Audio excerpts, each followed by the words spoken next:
Hi అండి. First stove on చేసి ఒక బొగన పెట్టి దాంట్లో వాటర్ వేయాలి, ఒక స్పూన్ ఆయిల్ వేయాలి, సాల్ట్ వేయాలి, కొంచెం వాటర్ బాయిల్ అయినాక పాస్తా వేయాలి. పాస్తా బాగా ఉడికినాక ఉడికినాక అప్పుడు దాంట్లోకి తీసి నీళ్ళు వేయాలి, చల్ల నీళ్ళు వేయాలి.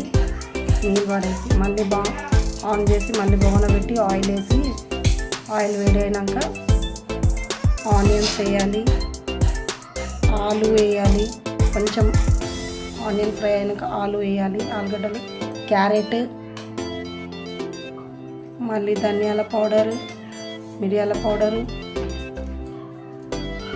చిల్లీ పౌడరు అన్నీ వేసి బాగా మిక్స్ చేయాలి. కొంచెం ఆయిల్ మళ్ళీ సాల్ట్ వేయాలి, ఆయిల్లో మంచిగా ఉడకాలి. దాని తర్వాత పాస్తా వేయాలి, మంచిగా కలపాలి. కలిపిన తర్వాత సోయా సాస్ వేయాలి ఒక స్పూన్, మళ్ళీ వెనిల్లా ఎసెన్స్ వేయాలి హాఫ్ స్పూన్, పుదీనా వేయాలి.